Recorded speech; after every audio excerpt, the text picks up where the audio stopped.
परम धेमहि। ये श्रीमद् भागवत कथा का प्रथम श्लोक, और इस श्लोक में किसी देवता का वर्णन नहीं किया गया है, क्योंकि संत लोग बताते हैं कि जब व्यास जी महाराज ने श्रीमद् भागवत की कथा को लिखना प्रारंभ किया, जैसे ही लिख रहे थे व्यास गुफा में, बद्रीनाथ पे है व्यास गुफा, आप लोग साथ गए होंगे, उधर बैठे बैठे लिख ही रहे थे, प्रथम श्लोक लिख ही रहे थे, तब तक जो 33 करोड़ देवी देवता है ना, वो ऊपर आकाश से व्यास जी की ओर देखने लगे और सोचने लगे कि यार ये व्यास जी महाराज श्रीमद् भागवत कथा लिख रहे हैं, लेकिन जो प्रथम श्लोक में किसकी स्तुति करते हैं हम लोग देखेंगे। तब व्यास जी ने सोचा कि अगर किसी एक देवता का नाम लिख दिया तो दूसरे देवता बुरा मान जाएंगे। अगर गणेश जी का नाम हमने लिख दिया इस भागवत में प्रथम श्लोक में, तो शंकर जी भगवान बुरा मान जाएंगे। शंकर जी भगवान का नाम लिख दिया तो देवी मैया बुरा मान जाएंगे। तो उन्होंने किसी का नाम नहीं लिख दिया, और बुद्धिमानी किसमें है, और किसी एक का नाम लिख जाए तो सभी देवता नाराज हो जाते हैं, लेकिन उन्होंने किसी देवता का नाम नहीं लिखा। उन्होंने क्या लिखा, कहने लगे जन्माद्यस्यतोऽन्वयादितरत। अब देखना इस श्लोक में किसका वर्णन हो रहा है, ध्यान से सुनिएगा कि वो भगवान कैसे हैं जिनकी हम स्तुति करेंगे, वो भगवान हैं कैसे। इसमें किसी को बुरा नहीं लगेगा, जो 33 करोड़ देवी देवता हैं उनमें किसी को बुरा नहीं लगेगा। पहले ही बोल दिया जन्माद्यस्यतोऽन्वयादितरतः, जो जन्म और मरण से इतर है, जिनका कभी ना जन्म होता है ना कभी मरण होता है। जन्माद्यस्यतोऽन्वयादितरतः, जो जन्म और मरण से इतर हैं। चार थे विज्ञस्वराट, जो चारों ओर विद्यमान हैं, चारों दिशाओं में विद्यमान हैं। चार थे विज्ञस्वराट, तेने ब्रह्म हृदय आदि कवये, जिनकी लीलाओं से बड़े बड़े देवता, तेने ब्रह्म हृदय आदि कवये, बड़े बड़े ऋषि मुनि वो मोहित हो जाते हैं, मोहित हो जाए कि ये भगवान कैसे है, ऐसी लीलाएं वो करते हैं। तेने ब्रह्म हृदय आदि कवये मुह्यन्ति यत् सूर्या, जो किसी के अधीन नहीं है। सूरज चंद्रमा धरती आकाश, सूरज चंद्रमा धरती आकाश उनके अधीन है, ऐसी देवता की स्तुति कर रहे हैं। तेजो वारी मृदाम यथा विनिमयो, जल थल पानी अग्नि उनके अधीन नहीं है। तेजो वारी मृदाम यथा विनिमयो यत्र सर्वो मृषा, जो तीनों प्रकार के तापों का समन करने वाले हैं। धामना स्वेन सदा निरस्तित हुकम सत्यम परम धीमहि। अब व्यास जी महाराज ने कह दिया कि अगर ऐसा कोई भगवान है तो हम उसकी स्तुति कर रहे हैं। अगर अब गणेश भगवान जी बुरा मान जाए तो अगर मनी मनी सोचें कि हमारी स्तुति नहीं की और लोगों से कहें तो वो सत्य नहीं है। शंकर भगवान सोचें कि हमारी स्तुति नहीं की, तो इस प्रकार 33 करोड़ देवी देवताओं को खुश करने के लिए व्यास जी महाराज ने सत्य की स्तुति की, जिसमें सभी देवता आ गए। इसी श्लोक के एक श्रीधर स्वामी पाद जी हैं, 108 वर्णन करते हैं इसी श्लोक का। जो प्रथम श्लोक है ना, इसी के 108 उत्तर देते हैं। ये प्रथम श्लोक का प्रथम वर्णन है। इस प्रकार की व्यास जी महाराज ने स्तुति की। दूसरी बात यह है कि हम सुन रहे हैं श्रीमद् भागवत की कथा, और श्रीमद् भागवत की कथा में कृष्ण भगवान का वर्णन आता है। शुरू में जब हमने कल महात्मी कथा सुनी तो उसमें सबसे पहले वर्णन है सच्चिदानंद रूपाय विश्वोत्पत्त्यादि हेतु तापत्रय विनाशाय श्री कृष्णाय वयं नमः। जो सच्चिदानंद हैं, सदघन चितघन आनंद घन, ऐसे सच्चिदानंद श्री कृष्ण की हम स्तुति कर रहे हैं। प्रथम श्लोक में बताया जब मैंने कल, तो इस श्लोक में कृष्ण परक अर्थ हम सभी लोग सुनते हैं। वो कैसे है भगवान? कृष्ण परक का अर्थ होता है कि भगवान की कृष्ण की स्तुति इसमें हो रही है इस श्लोक में। और वो किस प्रकार है? जन्माद्यस्य तोन्वयादितरतः सत्यम सच्चिदानंद स्वरूपम श्री कृष्णम परम परमेश्वरम धीमहि ध्यायेम। यानी सत्य सत्य कहकर श्री कृष्ण की स्तुति इस भागवत में की गई है। दसम स्कंद में हम सभी लोग सुनेंगे कि जब भगवान श्री कृष्ण का कारागृह में जन्म हुआ, आप लोगों ने सुना होगा, तो ऊपर से सभी देवी देवता उनकी स्तुति करने लगे। और वो क्या कह रहे हैं? सत्यम सत्यव्रतम सत्य परमति सत्यम सत्यस्य योनि निहितम च सत्ये सत्यस्य सत्यमेव सत्यनेत्रम सत्यात्मकम त्वाम शरणं प्रपन्न। सत्य सत्य कहकर सभी देवी देवता कृष्ण की स्तुति कर रहे हैं। वो भगवान है कैसे? क्योंकि जब सभी देवी देवता उनकी स्तुति कर रहे थे, उन्होंने कारागृह में जन्म लिया श्री कृष्ण ने, तो उनकी स्तुति करने लगे। और श्रीधर स्वामी पाद जी वर्णन कर रहे हैं कि वो भगवान हैं कैसे।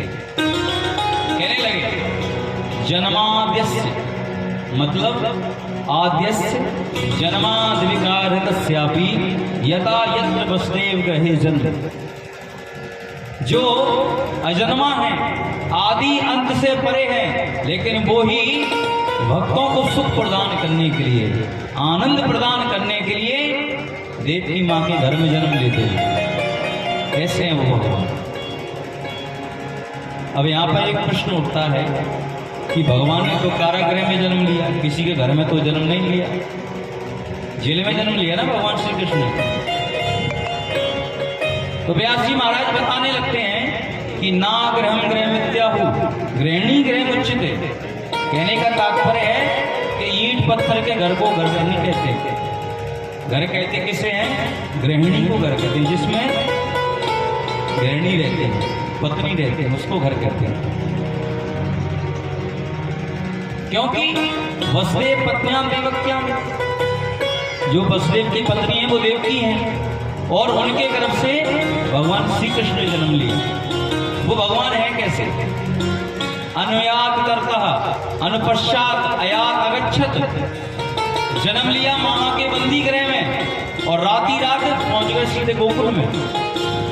और इतने हमारे कन्हैया निपुण हैं कि अर्थेश विज्ञ स्वराट, मतलब अर्थेश कंस वंचनादि प्रयोजनेषु अभज्ञ निपुण। इतने कन्हैया हमारे निपुण हैं कि मामा के बंदी गृह में जन्म लिया और मामा कंस को पता नहीं पड़ने दिया। राती रात में वो तो सोते रहे और सीधे गोकुल की ओर निकल गए। इतने निपुण है हमारे कन्हैया।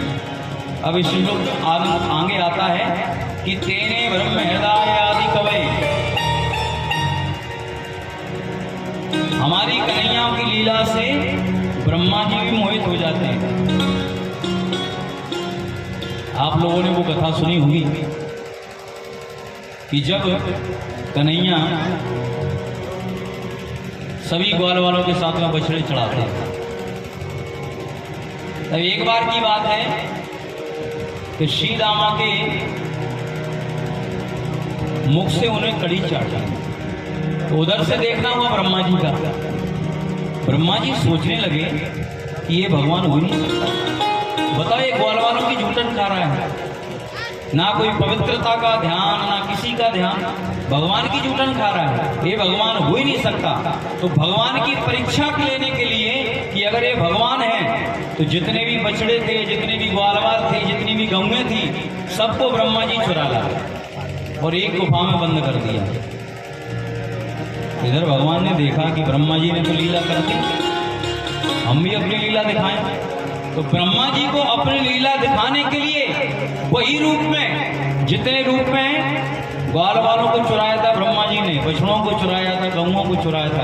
उसी रूप में भगवान प्रकट होकर तो जहां जहां वो ग्वाल वाल जाते थे, जहां जहां वो गऊएं जाती थी, जहां जहां वो बछड़े जाते थे, वहीं पर गए और 1 साल तक लगातार भगवान गऊएं बने, बछड़े बने और ग्वाल वाल बने। और ब्रह्मा जी को दिखा दिया कि हम ही चराने वाले और हम ही चरने वाले हैं, हम ही बनने वाले, हम ही बनाने वाले हैं। तब ब्रह्मा जी ने आकर स्तुति की, तब ब्रह्मा जी को क्षमा किया। ऐसे को भगवान है तेने ब्रह्म हृदय आदि कवय मुह्यंत सूर्य, मतलब कि जिनकी लीलाओं से हमारे बलदाऊ भी मोहित हो जाते हैं। कभी कभी बलदाऊ जी कन्हैया के बड़े भैया हैं, वो भी मोहित हो जाते हैं कभी कभी। इसके बाद आता है तेजो वारी मृदाम यथा विनिमयो। भगवान जब अपनी बांसुरी की तान को छेड़ते हैं, तेजो वारी मृदाम यथा विनिमयो यत्र सर्वोम, जैसे ही अपनी बांसुरी की तान को भगवान छेड़ते हैं तो कल कल कल्लोत करती हुई कलनीय कालिंदी का कलरव भी कुंठित हो जाता है। यमुना का जो पानी है वो कुंठित हो जाता है और गिरिराज जी के जो पाषाणभूत जो पर्वत हैं वो भी बिल्कुल पानी की तरह बहने लगते हैं जब भगवान की बंसी को सुनते हैं। तो ऐसे श्री कृष्ण के चरणों में हमारा बारंबार प्रणाम है। धामना स्वयं सदा निरस्त कुहुकम सत्यम परम ही नहीं। इस प्रकार से सत्य की स्तुति इस श्लोक में बताई है। दूसरा श्लोक बड़ा ही मार्मिक है क्योंकि ये 3 श्लोक है। सबसे पहले सूत जी महाराज ने 3 श्लोक है और 3 श्लोकों में बिल्कुल स्पष्ट करके रख दिया कि अगर जो कोई भी इनका वर्णन सुन लेगा वो भगवान के तत्व को जान जाएगा। क्योंकि प्रथम श्लोक में बताया है कि ध्येयम, किसको ध्यावे, तो हमने बताया सत्यम परम धीमहि। और दूसरे श्लोक में बताया जो भी मैं गाऊंगा उसमें लिखा है कि गेयम, किसको गावे। और तीसरे श्लोक में बताया है पेयम, क्या पिए। तो दूसरा श्लोक बड़ा ही मार्मिक है, आइए सुने। धर्मा प्रोचित केतवोत परमो निर्मत्सराणां सता वेद्यं वास्तवमत्र वस्तु शिवदम् तापत्रयो नमूल। श्रीमद्भागवते महामुनिकृते किं वा परैरीश्वरा सद्यो हृद्यवरुध्यते त्रिकृतिभिः शुश्रूषुवेस्तः क्षणम्।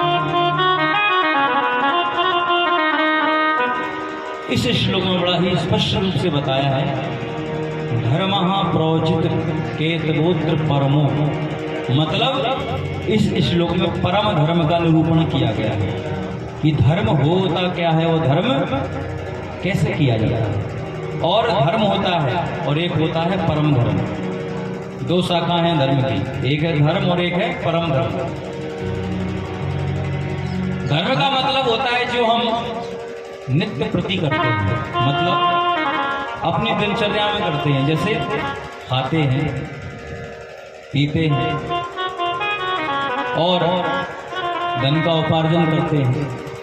अपनी जीवा को चलाने के लिए हम जो कार्य करते हैं उसी को हम धर्म कहते हैं। पैसे कमाते हैं, लेकिन पैसा 1 नंबर का, 2 नंबर का नहीं, 2 नंबर का तो गलत होता है। 1 नंबर का पैसा जो हम कमाते हैं वो धर्म कहलाता है। जग में मान प्रतिष्ठा पाने के लिए हम जो करते हैं उसको हम धर्म कहते हैं। हमारी मान बढ़ाई है उसको हम धर्म कहते हैं। लेकिन परम धर्म क्या होता है? ये तो धर्म हो गया, परम धर्म किसे कहते हैं? परम धर्म का मतलब होता है कि अपनी जीवा को चलाने के लिए, हम पेट उधर करने के लिए अपनी भरण पोषण करते हैं, वो तो सभी करते हैं, पूरे संसारवासी कर रहे हैं। लेकिन भगवान के नामों को गाने के लिए, जैसे अभी हम जो कर रहे हैं ना, 7 मई से और 13 मई तक करेंगे, ये परम धर्मी तो है, क्योंकि आजकल किसी टाइम है कथा सुनने का, किसी को है, सभी अपने अपने काम में बिजी हैं। तीर्थ यात्रा हम लोग करते हैं, उसको हम परम धर्म कहते हैं। इस प्रकार का परम धर्म का निरूपण इस कथा में किया गया। तीर्थ यात्रा करने गए, वो हमारा धर्म है, लेकिन तीर्थ यात्रा करते करते अगर कोई आपको दीनहीन मिल गया, कोई भूखा व्यक्ति मिल गया, प्यासा व्यक्ति मिल गया, अगर हमने उसे एक बार की रोटी अगर खिला दी तो हमारा परम धर्म तो हमारा हो ही रहा है, क्योंकि हम तीर्थ यात्रा कर रहे हैं। गंगा नहाने के लिए हरिद्वार गए, वो धर्म हमारा है। लेकिन परम धर्म यही है, किसी भूखे को भोजन करा दिया तो आपके दोनों धर्म हो गए, धर्म भी हो गया और परम धर्म भी हो गया। क्योंकि संत लोग गाते हैं ना, किसी प्यासे को पानी पिलाया नहीं, बाद गंगा नहाने से क्या मैं तो मंदिर गया, पूजा आरती की, पूजा करते ही मन में ख्याल किसी भूखे को भोजन कराया नहीं, बात माला घुमाने से क्या किसी प्यासे को पानी पिलाया नहीं, बात अमृत पिलाने से क्या। ये परम धर्म है हमारा। धर्म तो हमारा है कि हम गंगा में जाकर स्नान करें, लेकिन परम धर्म क्या कहता है कि हम किसी के भूखे को भोजन कराएं, किसी के पानी को पिलाएं। ये हमारा परम धर्म है। शहरों में चले जाओ, बहुत लोग परम धर्म करते हैं, जैसे दुकानों के बाहर प्याऊ लगवा देते हैं, तो ये परम धर्म ही तो हो रहा है। धर्म तो वो अपना कर रहे हैं, दुकान में बैठे बैठे धनोपार्जन कर रहे हैं, लेकिन उनके साथ में उनका परम धर्म ही हो रहा है। तो इस दूसरे श्लोक में श्रीमद् भागवत के दूसरे श्लोक में परम धर्म का निरूपण किया गया। अब दूसरी बात बताई है कि कथा सुनने वाला कैसा होना चाहिए। तो सूत जी महाराज कहने लगे कि निर्मत्सराणाम सताम धर्म प्रोचित कहते परमो निर्मत्सराणाम सताम। कहने का तात्पर्य है कि भागवत सुनने का अधिकारी वही है जो निर्मत्सर हो। निर्मत्सर माने मत्सर रहते। दो चीजें होती हैं, एक मच्छर होता है और एक मत्सर होता है। मच्छर तो हमको बाहर से काटता है, लेकिन उसके लिए हम उपाय कर लेते हैं। मच्छर के लिए रात को हमको भी बहुत काटे, भाइयों को भी बहुत काटे हैं, उपाय हम कर लेते हैं। ऑल आउट लगा लिया, मच्छरदानी लगा ली, मच्छरों से बचने के लिए उपाय हमने कर लिया, लेकिन मच्छर से बचने के लिए हम उपाय नहीं कर पाते। और भागवत यही सिखाती है, अगर जो कोई निर्मत्सर हो गया हो उसको भागवत का लाभ मिलेगा। निर्मत्सर मतलब मत्सर रहता है, मत्ताग्रसति। हमारे मन में यही चिंता बनी रहती है, यही चिड़न रहती है कि हमारा पड़ोसी कैसे, बताओ इतना बढ़ रहा है। किसी की मान ईर्ष्या को देखा, मान बढ़ाई को देखा, जलने लगे कि बताओ हम यही के हुए और हमारा पड़ोसी देखो कितना आगे जा रहा है। ये मत्सर है, अंदर से काटता रहता है लोगों को। यानी हम तो आलसी है, हम कुछ कर नहीं सकते, लेकिन अगर दूसरा व्यक्ति कर रहा है तो उसको हम लोग जलने लगते हैं, उससे ईर्ष्या करने लगते हैं। हमारा तो कुछ हो नहीं होता। अपने घर में चाहे कितना भी अंधेरा हो, लेकिन अगर पड़ोसी घर में एक लट्टू भी जल गया तो चिड़न होने लगती है, जलन होने लगती है। ये बताओ, हमारे घर में अंधेरा, पड़ोसी घर में इतना हो जाए। भागवत सुनने का अधिकारी वही है जो निर्मत्सर हो गया, क्योंकि मत्सर एक ऐसी चीज है जो हर व्यक्ति को काट रही है, हर जीव को, हर प्राणी को काट रही है।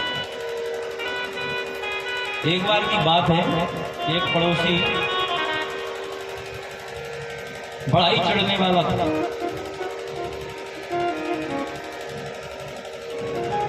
एक व्यक्ति आलसी था, वो तो कुछ करता नहीं था, लेकिन उसका पड़ोसी दिन-ब-दिन तरक्की कर रहा था।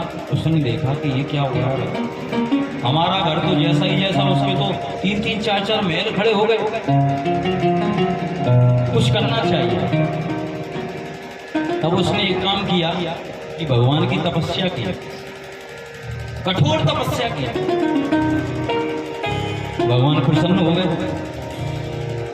ब्रह्मा वो क्या चाहते हैं, भगवान बस एक ही चीज हो जाए कि हमारा महल खड़ा हो जाए और हमें कुछ नहीं चाहिए, क्योंकि पड़ोसी की इतनी तरक्की को हम देख नहीं पाते। भगवान ने कहा मैं तुम्हें वर तो दूंगा, लेकिन एक चीज भी है कि अगर तुम्हें मैं एक महल दूंगा तो पड़ोसी के 2 महल हो जाएंगे। अगर तुम एक चीज मांगोगे तो पड़ोसी की 2 चीज हो जाएगी।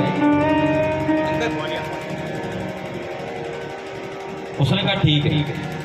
भगवान ने एक महल खड़ा कर दिया उसका। दूसरी बार तपस्या की, फिर भगवान से मानने लगा, भगवान एक गाड़ी और हो जाए। ठीक है, पड़ोसी के 2 गाड़ी हो गई। उसने सोचा कि हमारे तो एक, पड़ोसी के 2, ऐसे काम नहीं चलेगा, कुछ ना कुछ तो उपाय करना पड़ेगा, क्योंकि हम तो वही के वही हैं, हमारा कुछ नहीं है, पड़ोसी और आगे बढ़ता जा रहा है। भगवान ने अच्छा ये वरदान दिया हमको, क्या करना चाहिए। उसने अब उपाय सोचा और भगवान से मांग लिया, भगवान एक काम करो, मेरी एक आंख टूट जाए। भगवान ने कहा तथास्तु। उसकी तो एक आंख टूटी और पड़ोसी की दोनों ही नमो हो गए। उसने कहा भगवान बस एक काम और कर दो, बस और कुछ नहीं मांगना है मुझे, बस। भगवान ने पूछा क्या बात है। उसने कहा कि मेरी जो दहलीज है ना, उस पर एक कुआं और खोद दो, बस। कुआं खोद गया, पड़ोसी के 2 खोद गए। अब तो जैसे ही पड़ोसी अंदर निकला कुआं में, उसका गोविंदा है, तब उसको तसल्ली हुई।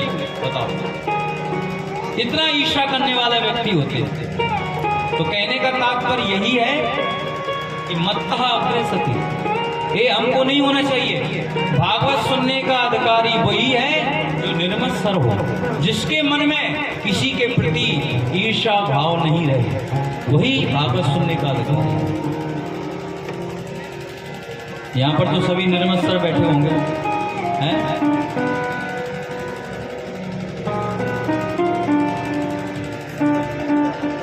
किसी की मान बढ़ाई को देखा, मन को प्रसन्न हुआ, मन में प्रसन्नता हो गई कि बताओ ये इतना आगे बढ़ रहा है, बहुत खुशी की बात है, और आगे बढ़े। जब तक ये हमारे मन में नहीं आएगा, तब तक भागवत का लाभ हमको नहीं मिलेगा।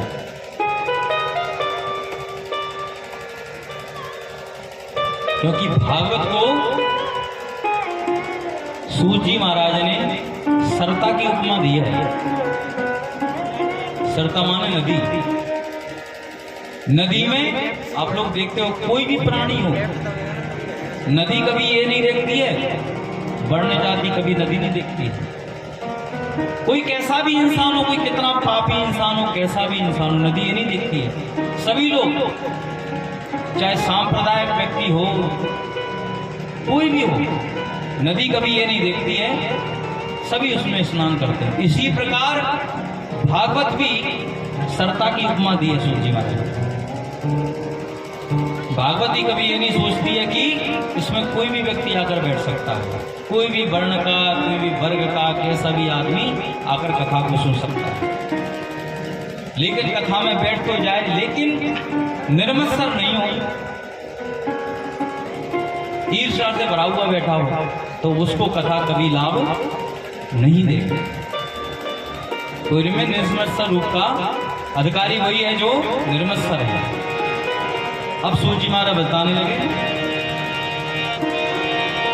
धर्मा प्रोचित कैतवोत्र भरवो निर्मत्सराणाम सता वेद्यम वास्तव मत्र वस्तु शिवदम तापत्रयो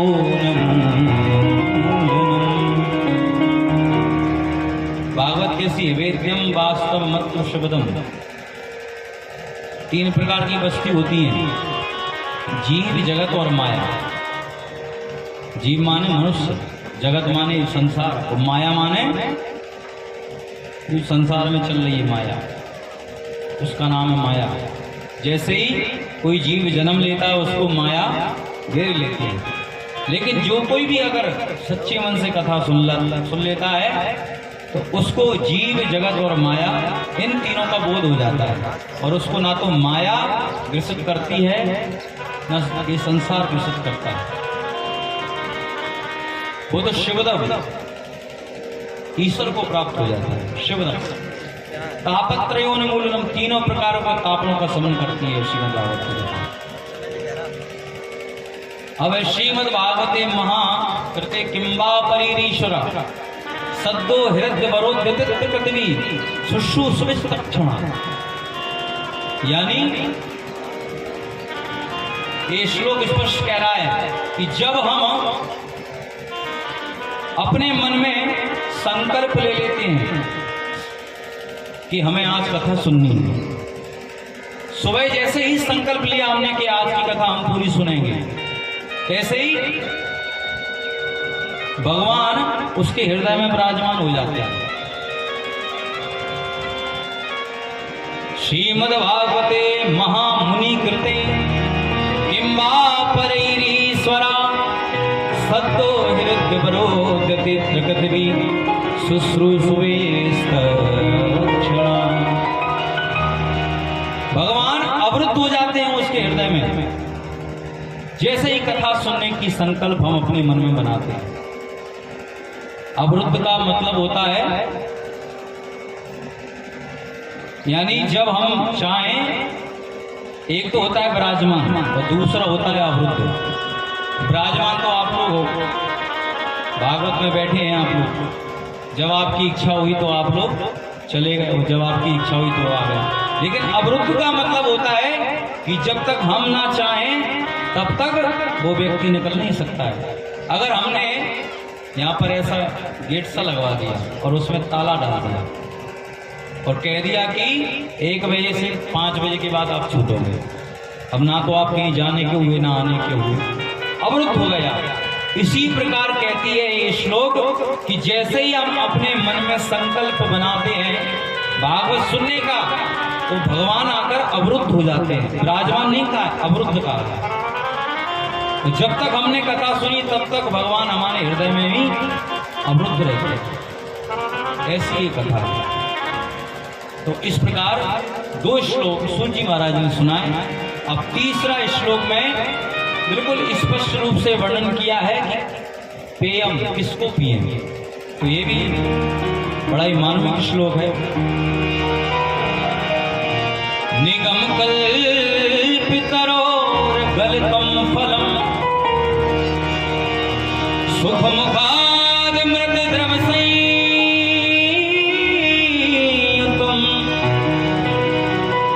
पिबत भागवतम रसमालयम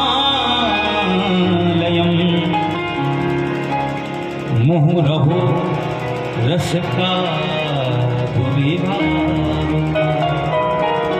निगम कल्प तरोर गलतम फलम।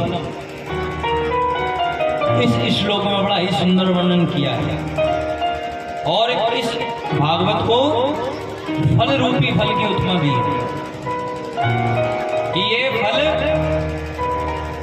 बड़ा ही मार्मिक है। निगम कल्प तरोर गलतम, नितराम गमयति बोधयति स निगमो वेदा। वेद को ही हम निगम कहते हैं। और वेद रूपी जो परिपक्व फल है वो है श्रीमद् भागवत, जो वेद रूपी शाखा से टपक कर आया है धरती पर। अब यहां पर प्रश्न उठता है कि अगर एक बड़ी शाखा से अगर टपका होगा तो फूट गया होगा, क्योंकि फल की उपमा दी है श्रीमद् भागवत को। बड़े ध्यान से सुनिएगा, ये बड़ा ही अच्छा श्लोक है। फल की उपमा इस श्लोक को दी है श्रीमद् भागवत को।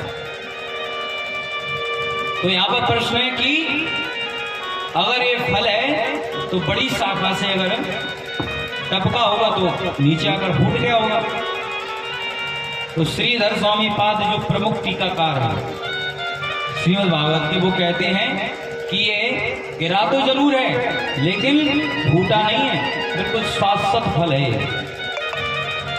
क्योंकि ये हम फल सीधे सीधे नहीं आया, धीरे धीरे सने सने धरती पर आया। वो भी किस प्रकार आया? शिष्य प्रशस्यादि तरु पल्लव फल सने शरीर खंड मेवावतीर्ण ना तुच्छ निपातेन स्फुटतम। यानी शिष्य प्रशिष्य माने श्रीमन नारायण की शाखा से टपका। क्योंकि आप लोगों ने सुना होगा कि सबसे पहले श्रीमन नारायण ने चतुश्लोकी कथा ब्रह्मा जी को सुनाई, 4 श्लोक की कथा। तो श्रीमन नारायण की डाली से टपका और ब्रह्मा जी की डाली पर आकर टपका। ब्रह्मा जी की डाली से टपका तो नारद जी की शाखा पर अटका। नारद जी की शाखा से टपका तो व्यास जी की शाखा पर आकर टपका। व्यास जी की शाखा से टपका तो शुक रूपी शाखा पर अटका। इस प्रकार सनी सनी धीरे धीरे ये फल धरातल पर आया और शुक रूपी शाखा से टपका तो परीक्षित को माध्यम बनाकर सूत जी महाराज आदि ऋषियों के कथा श्रवण, इस प्रकार से फल नीचे आया। कहने का तात्पर्य है कि ये सीधे धरती पर नहीं आया, धीरे धीरे धरती पर आया। अब किसी ने सोचा फल तो है और फल हमेशा खट्टे भी होते हैं कि नहीं होते हैं? कभी कोई फल खट्टा निकल जाता है और खट्टा फल खाने में थोड़ा बेकार लगता है, खट्टा फल खाने में। तो यहाँ पर एक संशय का निवारण होता है कि ये फल सीधा मीठा है। इसमें बिल्कुल संशय मत कीजिए कि ये खट्टा होगा, बिल्कुल मीठा फल है। क्योंकि इसका जो पारकी वैसे फल का कौन होता है? तोता। और शुक रूपी तोता ने इसमें चोंच मार दी है। और शुक रूपी तोता अगर चोंच मारता है तो वो उसी फल में चोंच मारेगा जो मीठा होगा, वैसे फल में चोंच नहीं मारेगा जो खट्टा होगा। तो शुक रूपी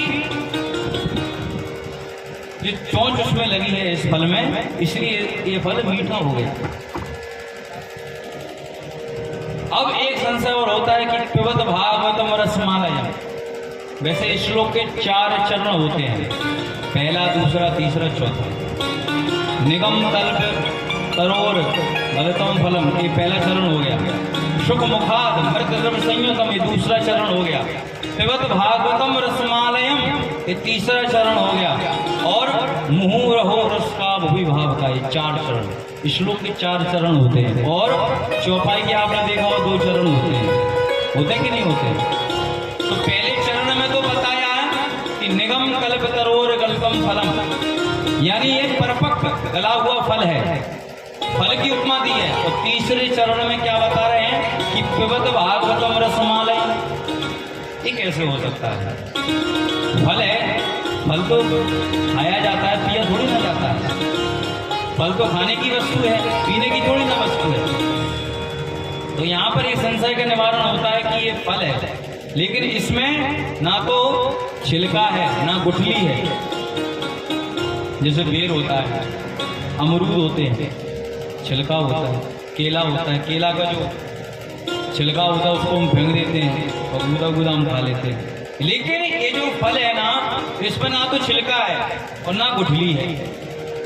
पिबत भागवतम रसमाला है, इसको पीते जाओ बस, जितना मन हो सके उतना पियो इसको, क्योंकि इसमें ना तो गुठली है और ना छिलका है, ये तो सिर्फ पीने की वस्तु है। श्रीमद्भागवत की कथा। अब किसी ने पूछा चलो ठीक है पिए, लेकिन यहां पर बता दो कि कितनी बार पिए, एक बार पिए कि 2 बार पिए कि 3 बार पिए कि 4 बार पिए, कितनी बार पिए? तो कहते हैं कि बार बार पियो, जितनी तुम्हारी इच्छा हो, क्योंकि भगवत नाम से अगर कोई अग गया तो क्या मतलब सिद्ध होता है? क्योंकि तुलसीदास जी बाबा वर्णन कर रहे हैं बड़ा ही सुंदर।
तुलसीदास बाबा कह रहे हैं कि राम कथा जी सुनत अगानी। आप लोग ये कह रहे हो कि कितनी बार पिए, तो यहाँ पर वर्णन कर रहे हैं कि राम कथा जी सुनत अगानी, जितनी तुम्हारी इच्छा हो उतनी बार पियो। अगर जो कोई भी राम कथा जी सुनत अगानी, राम की कथा से अग गया हो, अगमाने छक गया हो, तो उसने रस विशेष जाना नहीं, उस भागवत कथा का, उस राम कथा का रस जो होता है उसको जान नहीं पाया। कितनी मार्मिक कथा है, कितनी प्रेममयी कथा है, उस रस को हम लोग जान नहीं पाए, तभी तो प्रश्न कर रहे हैं।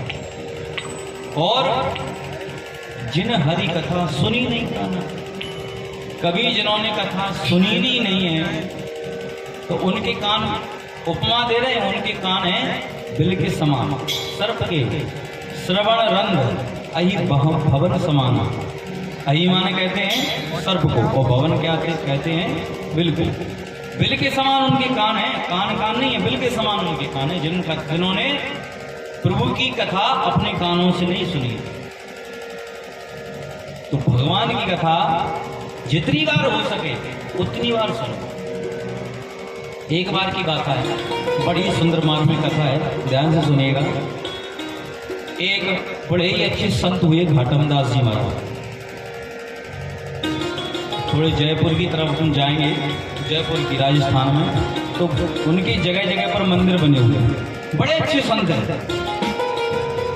लेकिन वो पहले बहुत कर्रे डाकू थे,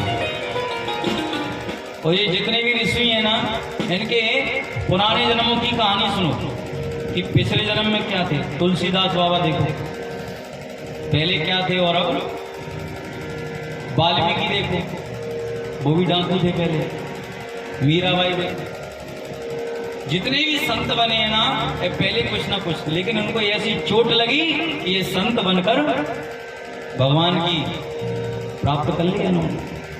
तो घाटमदास जी महाराज पहले बहुत कर्रे डाकू थे, और इनकी एक डाकुओं की टोली थी जिसका एक सरदार था।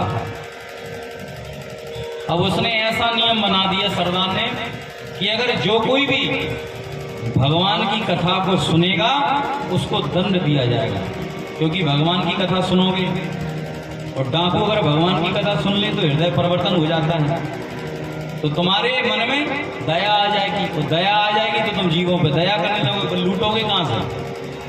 भागवत जब सुनी लोगे, कथा जब सुनी लोगे तो हृदय परिवर्तन हो जाएगा, दया आ जाएगी। दया आ जाएगी तो फिर छोड़ दोगे कि जाओ जाने दो, कोई बात नहीं। तो सरदार ने पहले ही एक नियम बना दिया कि कोई भी मेरी टोली का व्यक्ति कथा नहीं सुनेगा। सबने मान लिया, चलो ठीक है। अब एक गांव में वो कथा, एक जगह कथा चल रही थी, तो उसी गांव में वो लोग, सभी लोग जितने टोली के थे, सभी चोरी करने गए। चोरी की, धन को इकट्ठा किया और अपने अपने कंधे पर लटका कर आ रहे थे।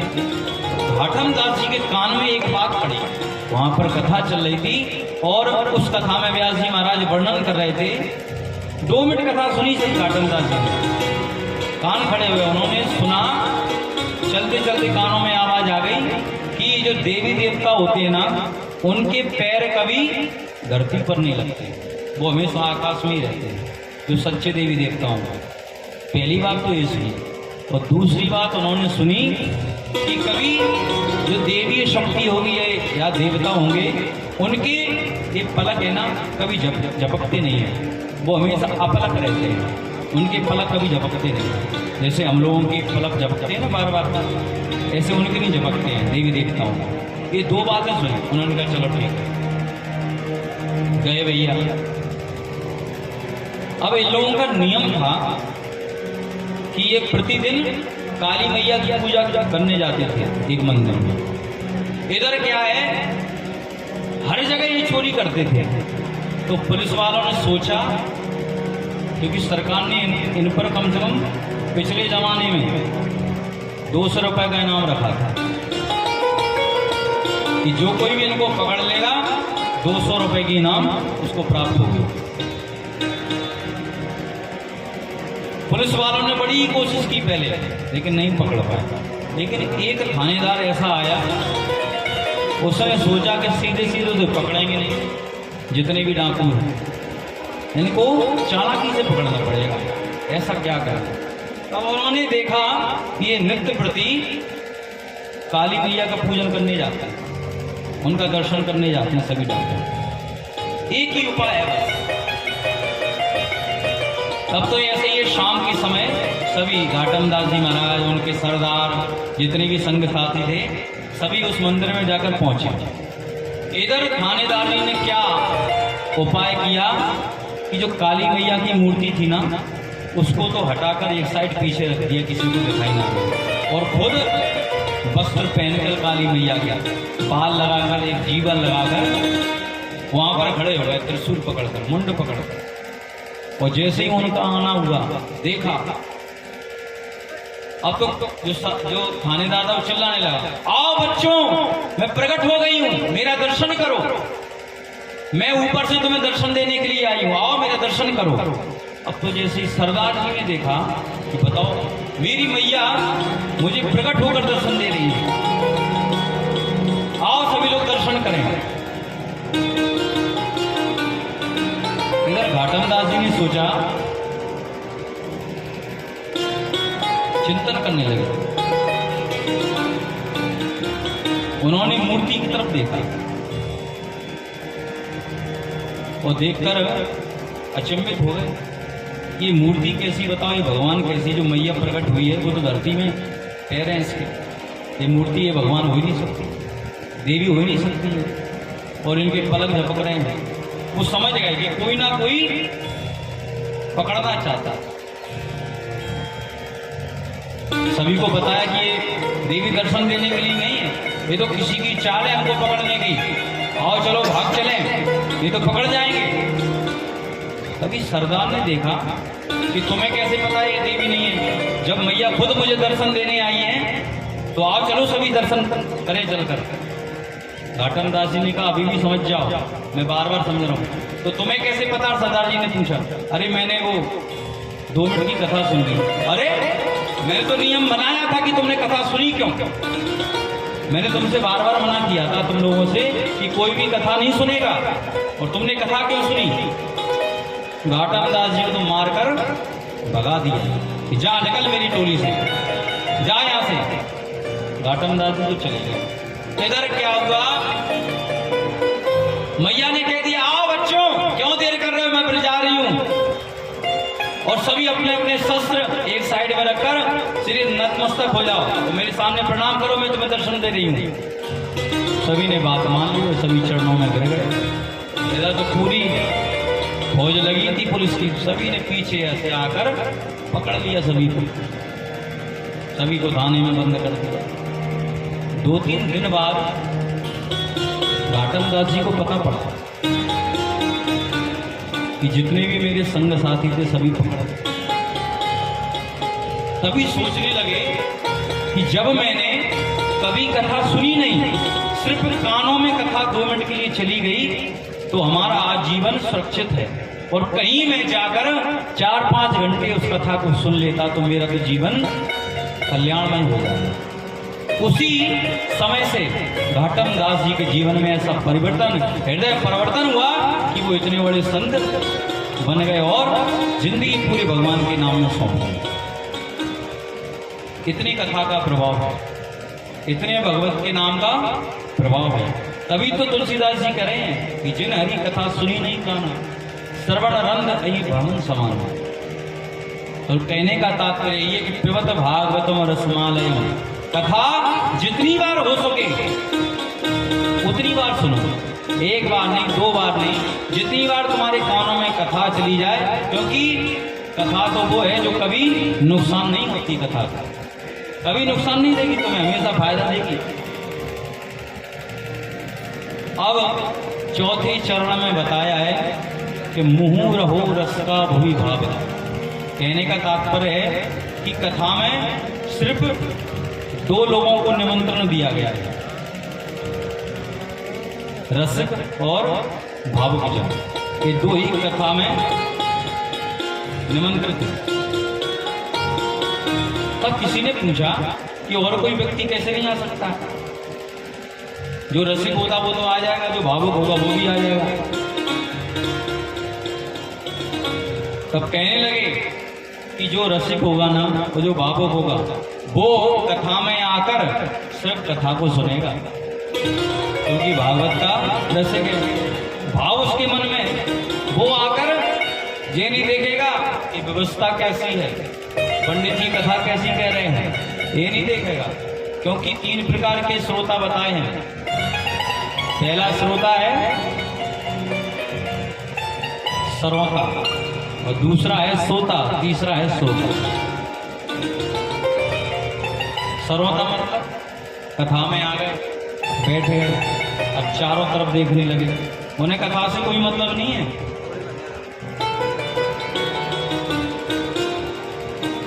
टेंट सही नहीं लगा, यानी जो कथा सुन रहा है उसका भी दिमाग इधर उधर कर रहे हैं। थोड़ा उस साइड टेंट होना चाहिए।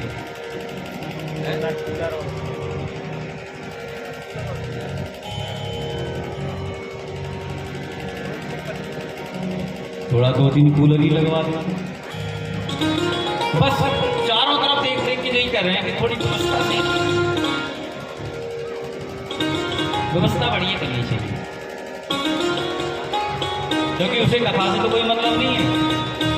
यही बात करने के लिए वो होते हैं श्रोता, जो काटते रहते हैं हमेशा, और एक होते हैं सोता, जो जिनको घर में नींद नहीं आती है, वो कथा में आए और अपना आसन लगाया और किसी से टिककर सीधे आराम से। अच्छा, दोपहर के समय कितना भी उपाय करने लगा घर में सोने के लिए, लेकिन तुम्हें नींद नहीं आएगी। लेकिन कथा में आओगे और आते ही जो सोने वाला व्यक्ति को घबराहटे मारकर सोने लगेगा। ये कथा का प्रभाव है। क्योंकि जब प्रभु श्री राम जी ने कुंभकर्ण, जो 6-6 महीने सोता था, 6-6 महीने जगता था, उसको मार दिया। अब उसकी जो पत्नी थी निद्रा देवी, प्रभु की शरण में आ गई और प्रार्थना करने लगी कि तुमने तो मेरे पति को मार दिया, अब मैं कहाँ रहूंगी। तब प्रभु श्री राम जी ने कहा कि ये काम करना तुम कि जब जब मेरी कथा होगी तुम कथा में जाकर बैठ जाओ।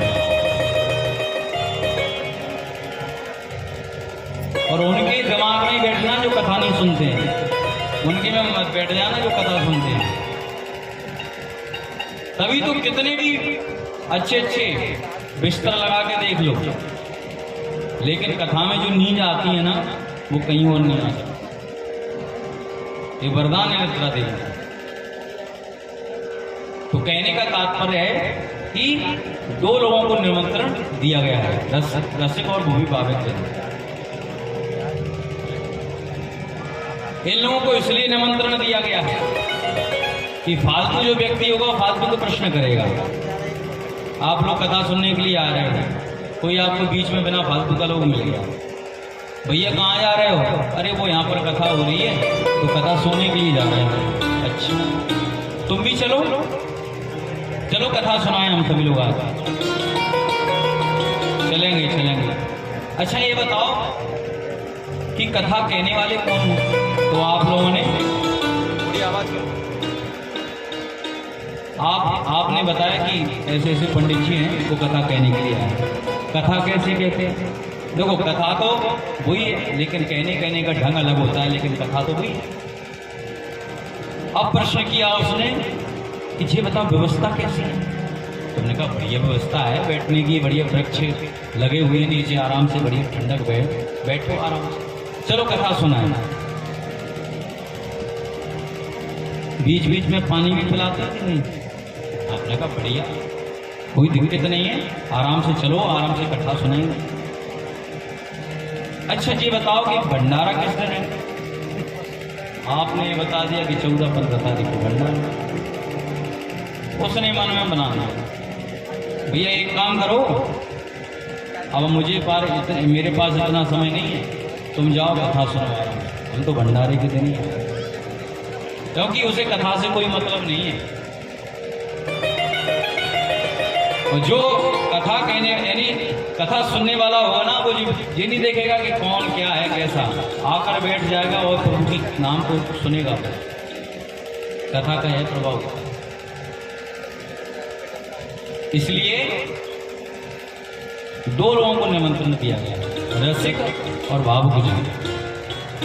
इस प्रकार की ये कथा इन 3 श्लोक में इस 3 चीजें बताई हैं, देयम गेयम और प्रियम। सूत जी महाराज ने बड़ा ही सुंदर वर्णन किया। अब आगे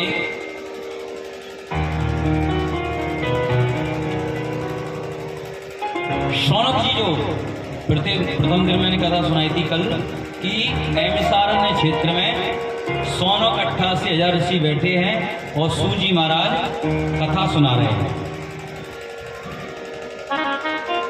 तब तो शौनक जी महाराज ने प्रश्न कर दिया, और उन्होंने एक प्रश्न नहीं किया, 6 प्रश्न किए।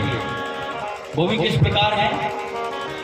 बड़ा ही सुंदर 6 प्रश्न किए उन्होंने, बड़े ही सुंदर प्रश्न किए। पहला प्रश्न है कि प्राणी मात्र का कल्याण कैसे हो। ये 6 प्रश्न में पूरी भागवत समाई हुई है, 6 प्रश्न में सिर्फ। तो शौनक जी महाराज कहने लगे कि सबसे पहले प्राणी मात्र का कल्याण कैसे है, ये पहला प्रश्न। दूसरा प्रश्न है कि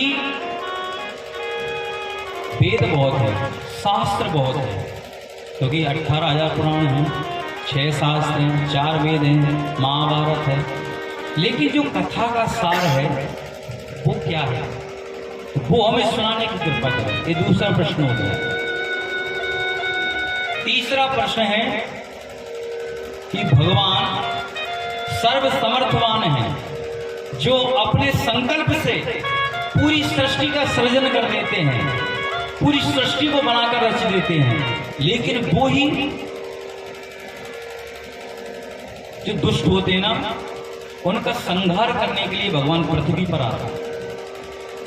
वो अगर चाहें तो वहीं पर बैठे बैठे अपने संकल्प से सभी दुष्टों का क्षय कर सकते हैं, लेकिन उन्हें अवतार क्यों लेना पड़ता है, ये मुझे बताने की कृपा करें। ये हो गया 30वां प्रश्न।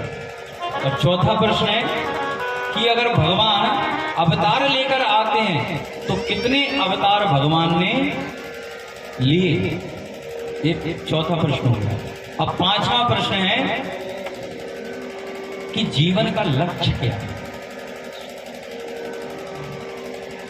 प्राणी मात्र इस संसार में भटक रहा है, लेकिन उसको लक्ष्य की प्राप्ति नहीं होती है।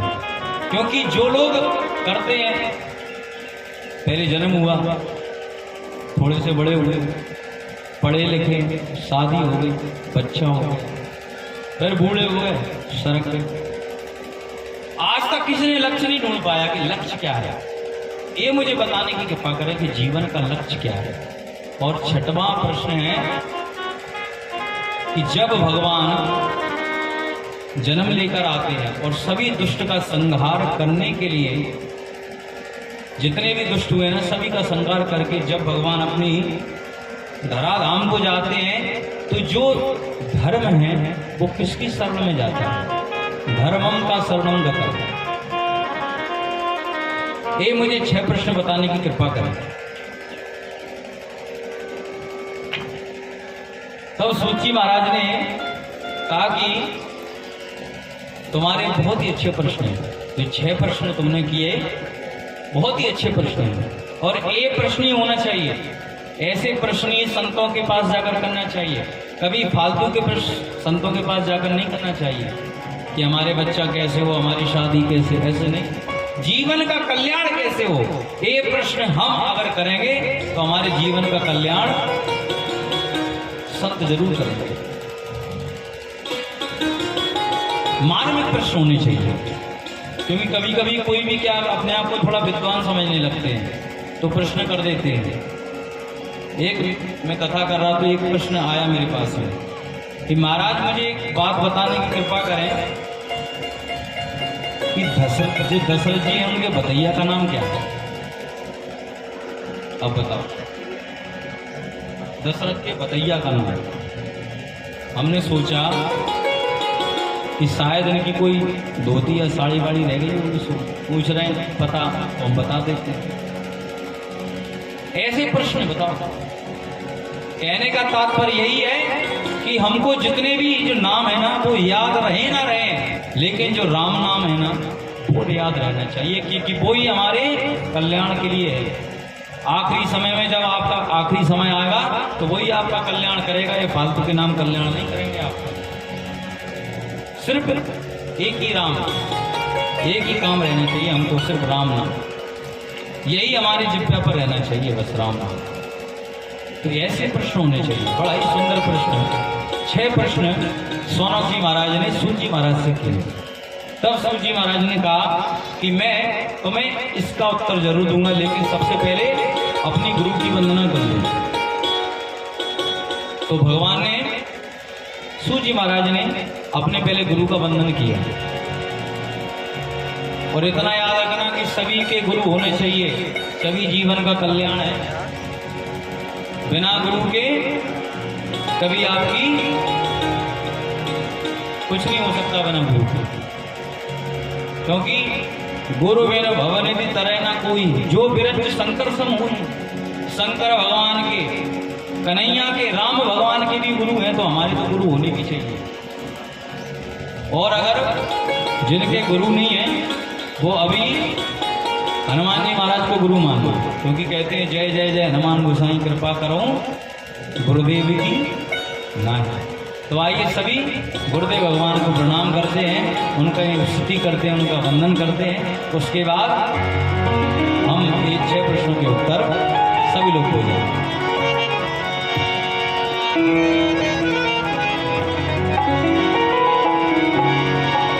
मेरे गुरु पर तेरी नौकरी सबसे बढ़िया है, सबसे करीब। मेरे गुरु पर तेरी नौकरी सबसे बढ़िया है, सबसे करीब। मेरे गुरु पर तेरी नौकरी सबसे बढ़िया है, मेरे गुरु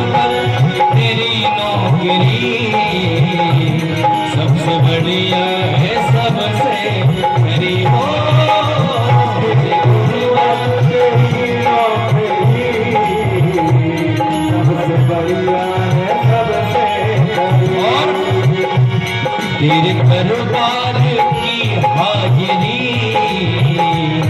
सबसे बढ़िया है सबसे करीब तेरे दरबार की हाजिरी सबसे बढ़िया है सबसे बोलिए अपने अपने गुरुदेव भगवान की।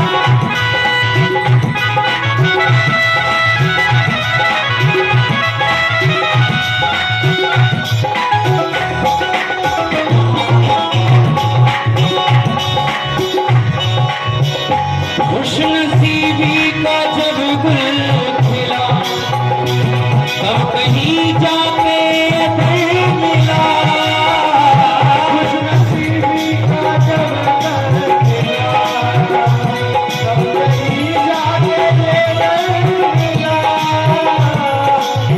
हम लोग की जब किस्मत चमक जाती है तब हमको गुरुवर की प्राप्ति होती है। गुरुदेव भगवान ऐसे नहीं मिलते हैं क्योंकि आजकल हम लोगों को सहज में सब कुछ मिलने लगा है इसलिए हम उसका महत्व नहीं समझते। भागवत की कथा भी हमको सहज में मिलने लगी है। पहले पुराने जमाने में आप लोगों ने देखा होगा कि कहीं कहीं कथा होती थी और जितनी भी कथा होती ना सब लोग बार बार के सुनने को आते थे क्योंकि बहुत समय पहले कथा होती थी और कम कम कथा होती थी लेकिन अब हर जगह कथा होने लगी तो महत्व कम हो गया। इसी प्रकार गुरु भी किसी को भी गुरु बनाओ लेकिन हमेशा गुरुवर में अपनी प्रीति होनी चाहिए।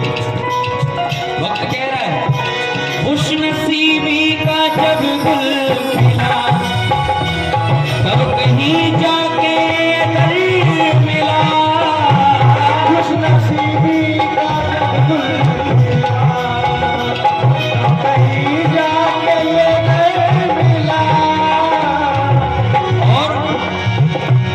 मुझको मिल गई तेरी हाजिरी सबसे बढ़िया है सबसे कहीं मेरी गुरुवर तेरी नौकरी सबसे बढ़िया है सबसे ओ मेरे गुरुवर तेरी नौकरी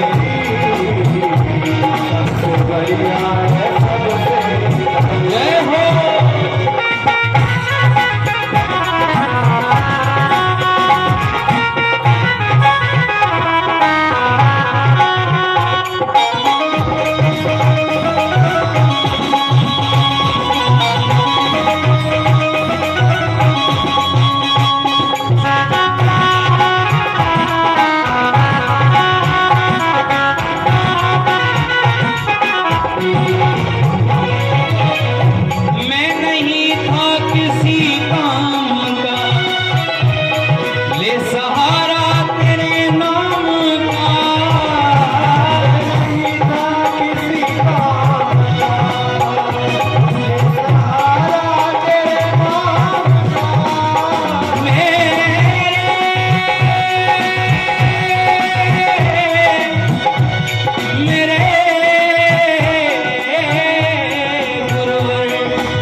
बढ़िया है सबसे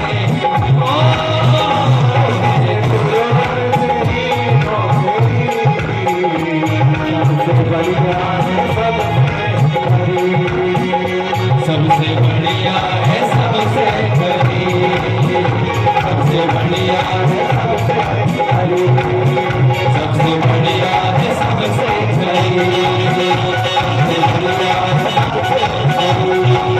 तेरे दरबार की हाजिरी तेरे दरबार की हाजिरी सबसे बढ़िया है सबसे बढ़िया है सबसे बढ़िया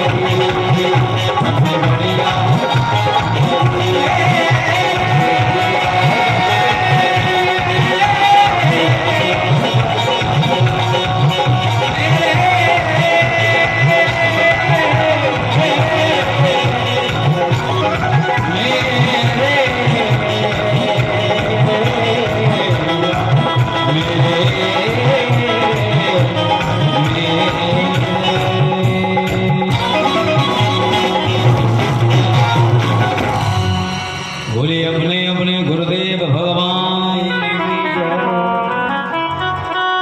बोलिए श्रीमद्भागवत महापुराण की जय बोले बांके बिहारीलाल की जय श्री राधे रानी सरकार की जय। तो सूत जी महाराज ने एक श्लोक में अपने गुरु का ध्यान किया है।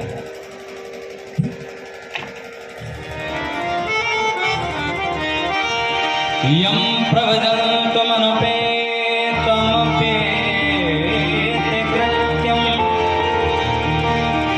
द्वैपायनो विरह कातरजुहाव पुत्रेति तन्मयतया सर्वोऽभिनेदो संसर्गभूतहृदयं मुनिमानतोऽस्मि।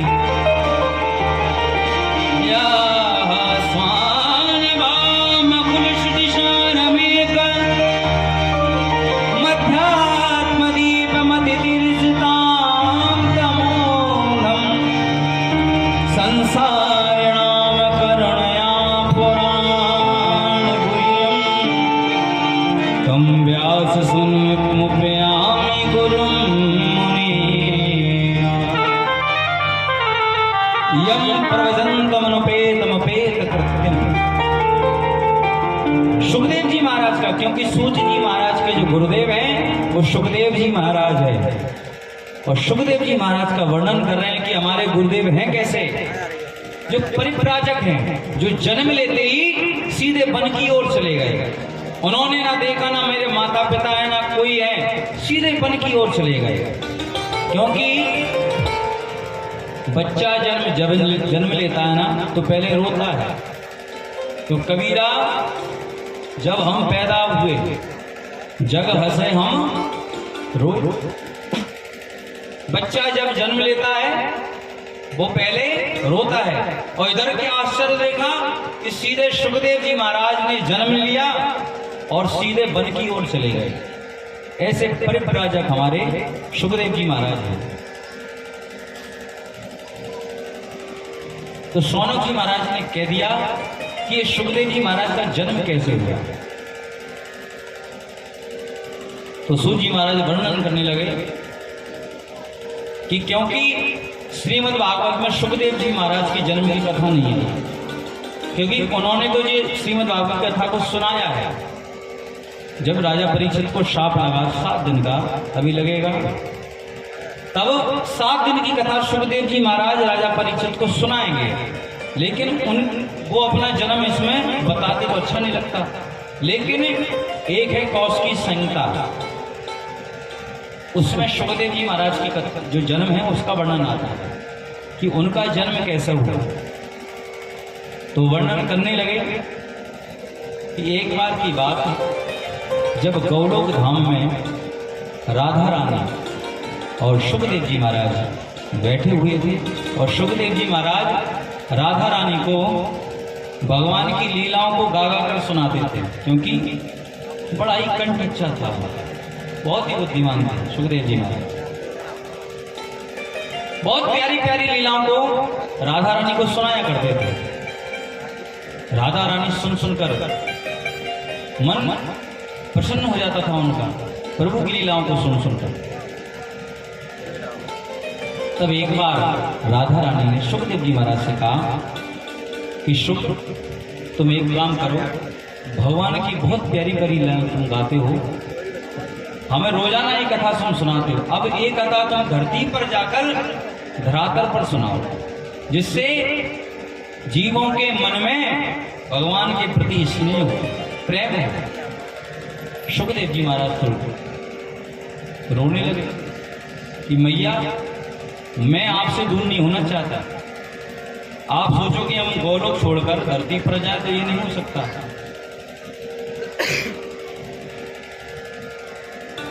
चरणों में गिर गए सुखदेव जी महाराज, प्रार्थना करने लगे कि मैया, मुझे अपने चरणों से अलग मत करो, क्योंकि अगर एक बार मैं आपके चरणों से अलग हुआ हो गया तो फिर वापस पता नहीं आ पाऊंगा कि नहीं आ पाऊंगा, इसलिए मुझे अपने चरणों से अलग मत करो। सुखदेव जी महाराज प्रार्थना करेंगे, नजरों से गिराना चाहे जो भी सजा देना, नजरों से जो गिर जाए मुश्किल है संभल पाए। राधे तेरे चरणों की रज धूल जो मिले जाए, राधे तेरे चरणों की। मैया, मुझे अपनी चरणों से अलग मत करो, क्योंकि हम तो भगवान के गुणानुवाद गाते हैं, वो तो आपको सुनाने के लिए, लेकिन हम आपसे अलग हो गए तो फिर पता नहीं वापस मिल पाएंगे नहीं मिल पाएंगे। और हम अगर धरती पर गए तो हमको माया, भगवान की जो माया है, उसके चक्कर में अगर हम पड़ गए तो जो हम नाम भगवान का गाते हैं वो भी भूल जाएंगे, क्योंकि माया का नाम ही है। माया अगर एक बार जिस किसी के हृदय में आकर पड़ गई, जीव तो भगवान के नाम को भूल ही जाएगा। तो मैया, मैं संसार में नहीं जाना चाहता। तब राधा रानी ने कहा कि बेटा, तुम चिंता मत करो, मैं तुम्हें आशीर्वाद देती हूँ और मैं तुम्हें वचन देती हूँ कि तुम धरती पर जाओ और तुम्हें माया नहीं घेरेगी। तब सुखदेव जी महाराज ने आज्ञा को लेकर और धरती की ओर चले। तब उन्होंने एक बहुत ही सुंदर अच्छी जगह देखी, कहाँ जाकर बैठा जाए। तब उन्होंने एक जो बर्फ के जो पहाड़ होते हैं ना, उस पर आकर वो बैठ गए, विराजमान हो गए। एक जो मुख पिघलित अंडा होता है ना, उसके रूप में वहां पर आकर बैठ गए।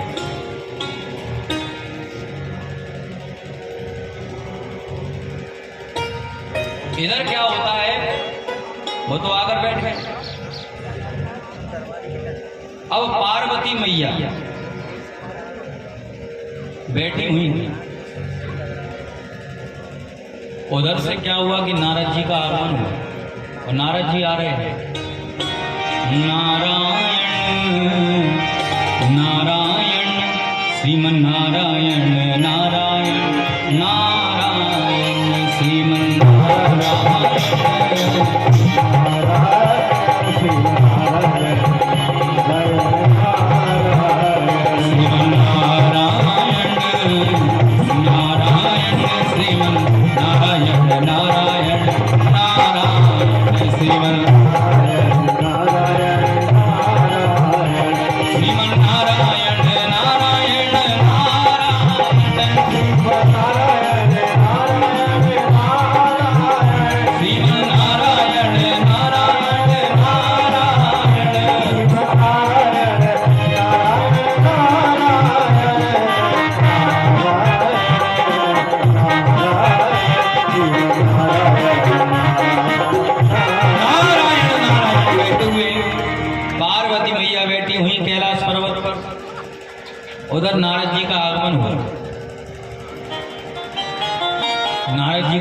हुए देखा पार्वती मैया ने, प्रणाम किया। नारद जी आप बड़े अच्छे आए, आपका दर्शन करने के लिए, दर्शनम तव लोकस्य सर्वथा गहनम परम, सभी लोगों के जितने भी कष्ट हैं सभी का निवारण हो जाता है आपके दर्शन मात्र से। तब तो मैया से नारद जी भगवान कहने लगे कि अब मैं मैया बहुत कम गृहस्थियों के घर जाता हूं, इसलिए आपको बहुत दिनों में आकर मिला होता हूं। मैंने अब गृहस्थियों के घर जाना ही छोड़ दिया। पार्वती ने पूछा क्यों, ऐसा क्यों कर रहे हो तुम? तो नारद जी कहने लगे कि मैया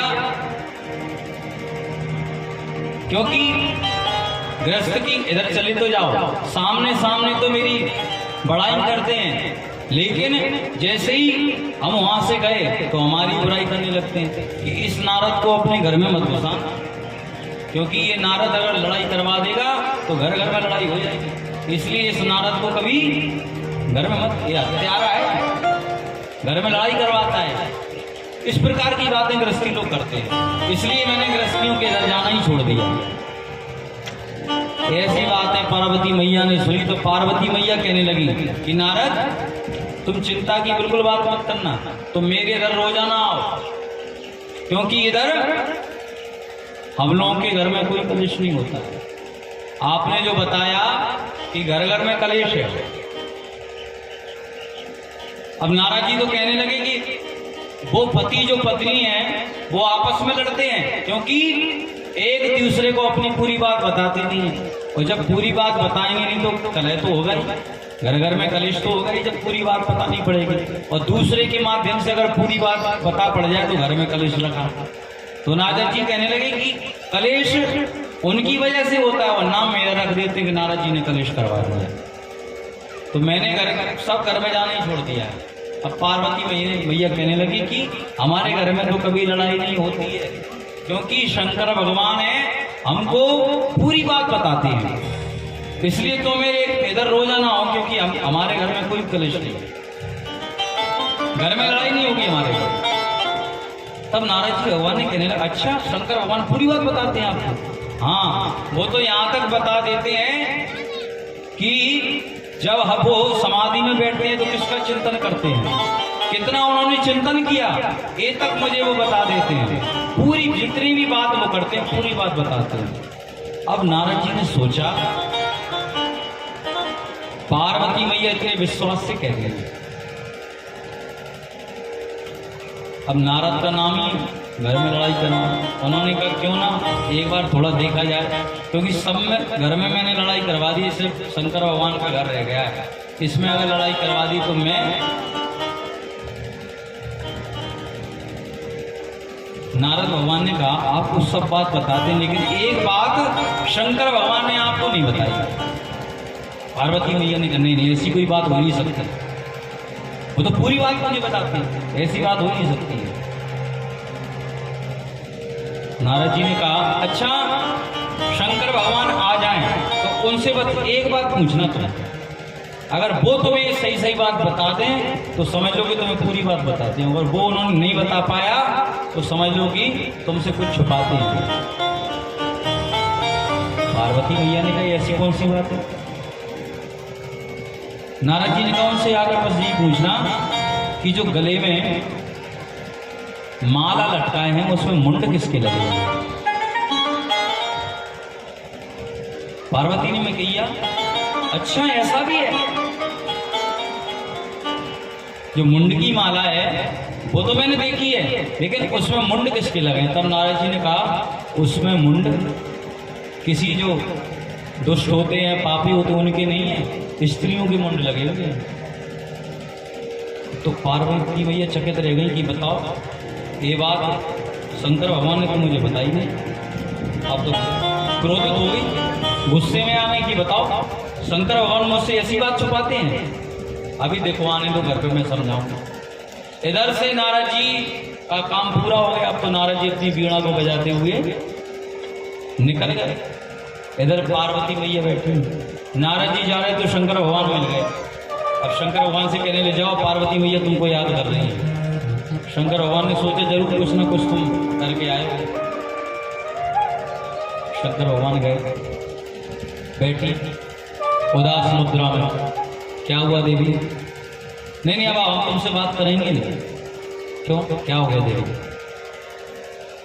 तुम मुझसे छुपाते हो, बातें छुपाते हो, गुस्सा होने लगी, क्रोधित होने लगी।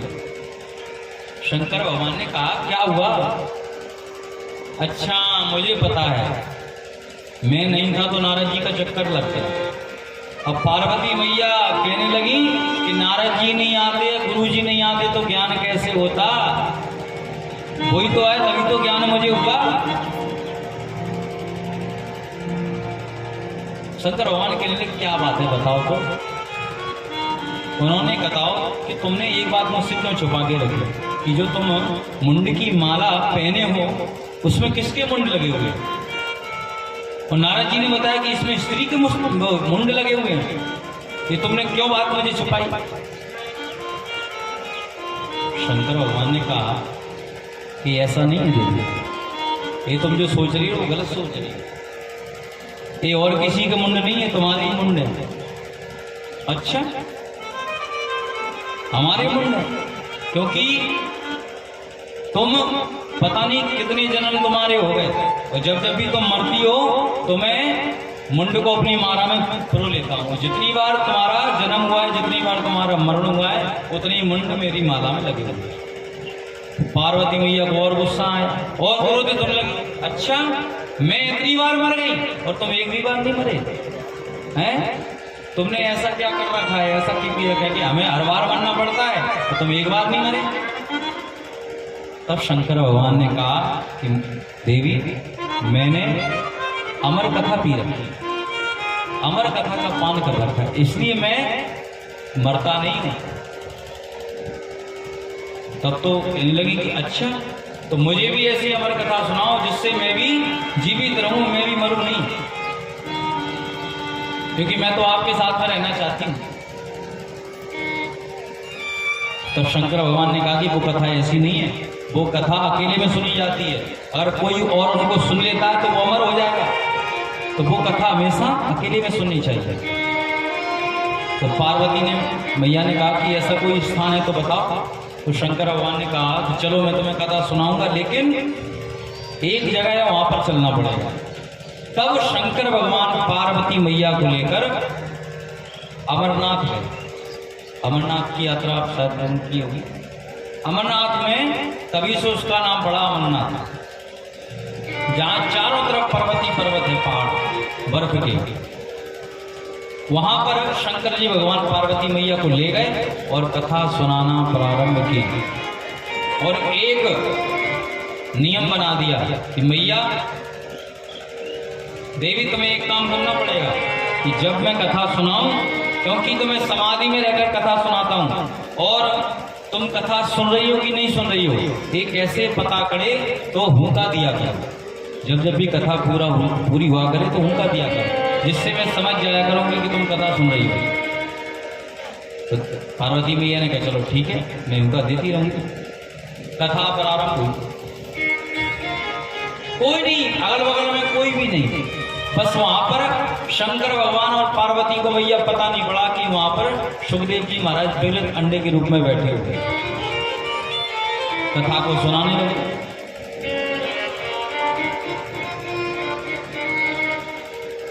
पहले दिन की कथा हुई। अब तो जैसे ही सुखदेव जी महाराज के कानों में जाकर कथा लगी, वो तो चौंक गए और विगलित अंडा जो था वो फूटकर सुखदेव जी महाराज एक तोते के रूप में आकर शंकर भगवान के पास में नहीं बैठे। शंकर भगवान तो आंखें बंद कर समाधि में कथा सुना रहे हैं और पार्वती मैया आंखें बंद कर कथा सुन रही है। किसी को पता नहीं पड़ा, लेकिन सुखदेव भगवान शंकर भगवान के पास में आकर नहीं बैठे, पार्वती मैया के पास में आकर बैठे, क्योंकि बच्चा हमेशा माँ को सबसे ज्यादा प्रेम करता है, माँ के पास में आकर ही बैठेगा। पार्वती मैया के पास में आकर बैठ गए। अब तो वो भी कथा सुनने लगे। इधर क्या है कि पार्वती मैया को थोड़े समय बाद नींद सी आने लगी। वो तो नींद में चली गई। अब हुंका देवे कौन? इधर सुखदेव जी महाराज सुन रहे थे कि पार्वती मैया हुंका हुंका दे रही है, शंकर भगवान सुना रहे हैं। सुखदेव जी महाराज ने कहा कि अगर आधी कथा छूट गई, हुंका नहीं दिया गया, तो भगवान की समाधि खुल जाएगी, शंकर भगवान के वो जग जाएंगे, कथा पूरी नहीं हो पाएगी। तो क्या किया जाए? पार्वती मैया तो सोई हुई है। तो सुखदेव जी महाराज हुंका देने लगे। जैसे ही कथा पूरी होती, सुखदेव जी महाराज ऐसे कथा, शंकर भगवान को पता नहीं पड़ पाया कि कौन हुंका दे रहा है। वो तो कथा सुनाने में नहीं है, समाधि में सुना रहे हैं कथा। जैसे ही दसम स्कंद में प्रवेश किया शंकर भगवान ने, वैसे ही पार्वती मैया की निद्रा हुई। पार्वती मैया ने देखा कि कथा तो कितनी आगे सुनाते जा रहे शंकर भगवान। शंकर भगवान को रोकने लगी कि रुकिए थोड़ा स्वामी, रुकिए। अरे आप तो वो कथा भूल गए हो, वो कथा तो मुझे सुनाई नहीं पाया आपने। शंकर भगवान कह रहे कि मैं तो लगातार तो हुंका भरती आ रही हूँ, पूरी कथा में सुनाते जा रहा हूँ, है? पार्वती मैया कहने लगी अरे मुझे थोड़ा निद्रा लग गई थी, नींद आ गई थी, इस चक्कर में मैंने कथा सुन नहीं पाई, इसलिए आप फिर से कथा सुनाइए। तब शंकर भगवान ने देखा कि ये हुंका दे कौन रहा था? तुम अगर सो रही थी तो हुंका कौन दे रहा था? इधर अगल बगल में जैसे ही देखा, उधर सुखदेव जी तोते के रूप में सुखदेव भगवान बैठे हैं। गुस्सा आ गई शंकर भगवान को, क्रोधित होने लगे और त्रिशूल लेकर सीधे भागने लगे। सुखदेव जी महाराज उड़कर सीधे सीधे जाने लगे गगन में, आकाश में। इधर पीछे पीछे शंकर भगवान कि तुमने मेरी कथा को सुना कैसे? अभी मैं तुम्हें तुरंत मार डालूंगा। क्रोध आ गए, सीधे क्रोधित हो गए। अब तो शंकर भगवान पीछे पीछे जा रहे हैं, शुक्र तोता भी भागता जा रहा है प्राण बचाते हुए।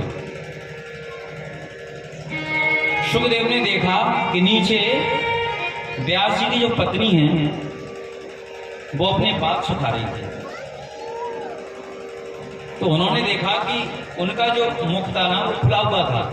तो जैसे ही सुखदेव भगवान ने देखा कि मुख खुला हुआ है, वो मुख में ही व्यास जी की पत्नी की में आकर प्रवेश कर गए। इधर शंकर भगवान दौड़ते हुए आए, बच्चे को बाहर निकाल, ये मेरा बैरी है, ये दुश्मन है, इसने अमर कथा को सुन रखा है, इसको नहीं मारेंगे तो पता नहीं क्या करेगा। इतने में व्यास जी महाराज आ गए, शंकर भगवान को प्रणाम किया। क्या हुआ बताओ मुझे? अरे तुम्हारी पत्नी के उधर में मेरा दुश्मन है, उसको निकालो, उसको मैं मार दूंगा तभी मुझे चैन मिलेगा। व्यास जी महाराज ने कहा अच्छा एक बार बताओ उसने किया क्या है? अरे उसने अमर कथा को सुन रखा है। तो व्यास जी महाराज ने कहा कि तुम अच्छा एक बात बताओ मुझे कि उसने अमर कथा को सुन रखा है, और अगर पूरी अमर कथा को सुन रखा है उसने, तुम उसे मारना भी चाहोगे तो भी नहीं मार पाओगे, क्योंकि वो तो अमर हो गया, अमर कथा को सुन लिया उसने, वैसे भी नहीं मार पाओगे तुम उसको, इसलिए छोड़ दो उसको और अपने आप कैलाश पर्वत पर जाओ। जैसे ही व्यास जी महाराज ने समझाया शंकर भगवान को, शंकर भगवान सीधे अपने कैलाश पर्वत पर गए। इधर देखा व्यास जी महाराज ने सुखदेव जी रूपी जो तोता उनके उदर में प्रवेश कर गया। अब तो खुशी हुई व्यास जी महाराज को, कोई बेटा नहीं था उनके, एक पुत्र की प्राप्ति होगी। अब तो जैसे जैसे ही समय व्यतीत होने लगा, जैसे ही 9 महीने हुए, व्यास जी की पत्नी ने कहा व्यास जी महाराज से कि ये तो बाहर आता ही नहीं, 10 महीने हो गए, 11 महीने हो गए, ये तो बाहर ही नहीं आता। तब व्यास जी महाराज ने कहा सुखदेव आप बाहर आओ, क्योंकि आपकी मैया बहुत चिंतित हैं, अगर आप बाहर नहीं आओगे तो सृष्टि का नियम कैसे पूरा होगा। तब उधर से आवाज आई सुखदेव जी की कि पिताजी मैं बाहर नहीं आऊंगा, क्योंकि मैं जैसे ही बाहर आऊंगा मुझे भगवान की माया घेर लेगी, और मैं जो माया घेर लेगी तो मैं भगवान का भजन भूल जाऊंगा, इसलिए मैं बढ़िया उधर में बैठा हूं और भगवान का कीर्तन समाधि में लगा हुआ कीर्तन कर रहा हूं मैं तो आराम से। बहुत रूप से समझाए लेकिन सुखदेव जी महाराज नहीं माना। इस प्रकार वो 12 साल तक मैया के उदर से नहीं निकली। 12 साल तक। कोई कोई संत तो इतना बताते हैं कि 16 साल तक मैया के उदर में रहे सुखदेव जी महाराज। अब तो व्यास जी महाराज और चिंतित रहने लगे। 12 साल 16 साल क्या होगा, कष्ट हो रहा है मैया को तुम्हारी। बहुत प्रार्थना की व्यास जी महाराज ने। तब सुखदेव जी महाराज ने एक बात कही कि अगर तुम भगवान से यही कहलवा दो कि उनकी माया मुझे नहीं घेरेगी तो मैं बाहर आऊंगा। तब स्वयं नारायण भगवान को आना पड़ा और उन्होंने कहा कि सुखदेव आप बाहर आ जाओ, आपकी मैया चिंतित हैं, दुखी है। मैं तुम्हें वचन देता हूं कि मेरी माया तुम्हें नहीं घेरेगी, तुम बाहर आ जाओ। तब ये वचन को मानकर सुखदेव भगवान बाहर आए और जैसे ही बाहर आए वैसे ही श्लोक में बताया यम प्रवजंत मनुपेत मपेत कृत्यम द्वैपायनो ग्रह का यम प्रवजंत हो गए, परिप्राजक हो गए। कहने का तात्पर्य जन्म लेते ही सीधे वन की ओर चले गए। इधर व्यास जी महाराज पीछे पीछे दौड़ते हुए जा रहे हैं, पीछे पीछे दौड़ते हुए जा रहे हैं, लेकिन बेटा बेटा बेटा कहते हुए दौड़ते हुए, लेकिन सुखदेव जी महाराज वापस पीछे मुड़कर भी नहीं देख रहे हैं, सीधे वन की ओर जा रहे हैं। व्यास जी महाराज बहुत चिंतित हैं कि बताओ बेटे ने जन्म लिया, इतने सालों में जन्म लिया, मैंने तो उसके दर्शन भी नहीं कर पाया, वो तो सीधे जंगल की ओर जा रहा है।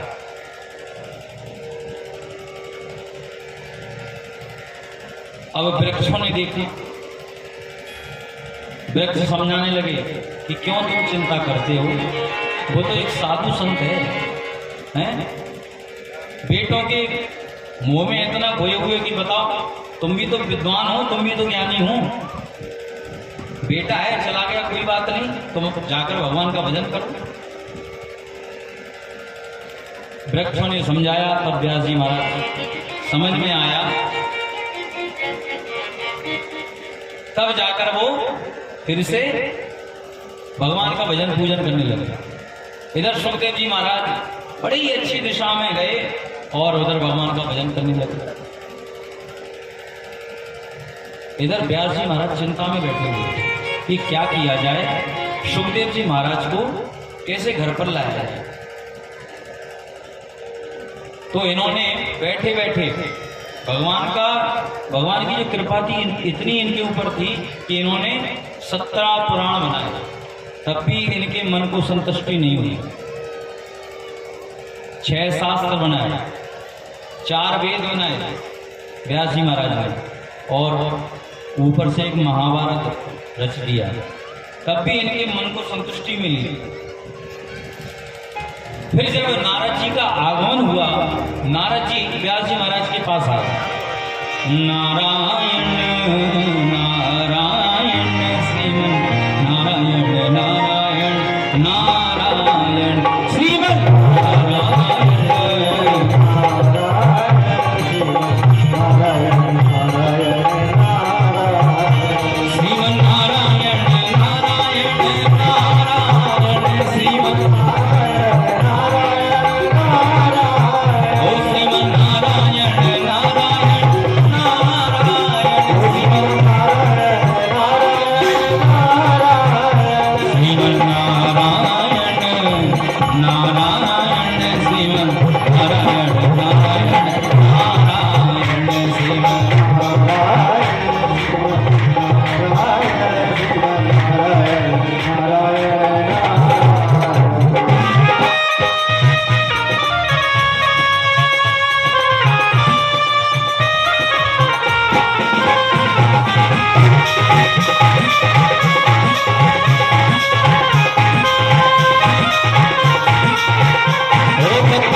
चिंतित बैठे थे, उनके पास आकर बोले कि क्यों चिंता में बैठे हो।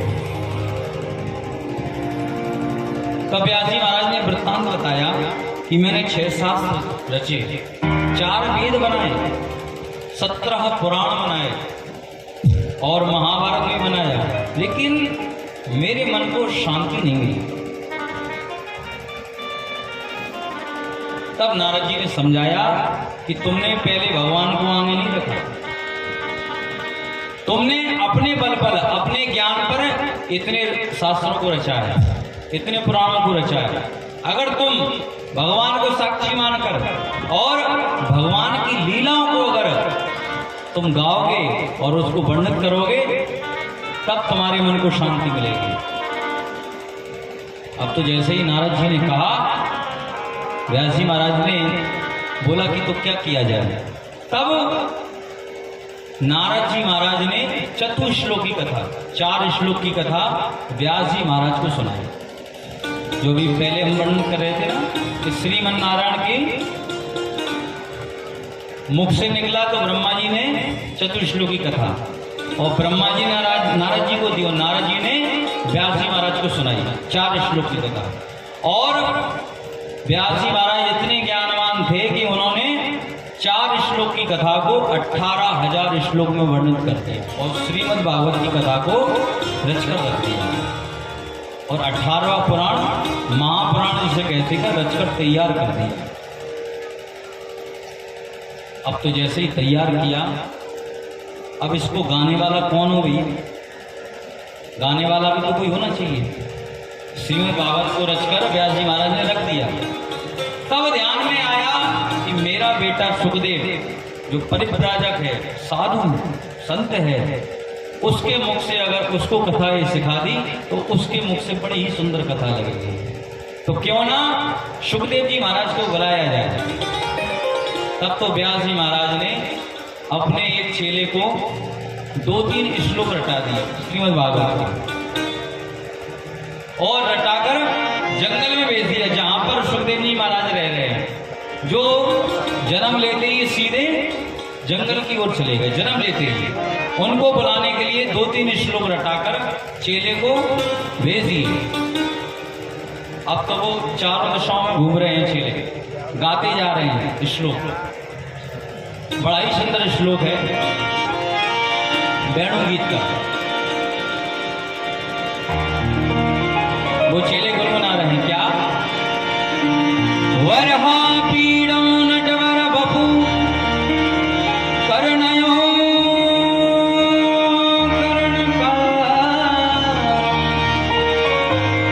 विप्रदवास कनक कपिसं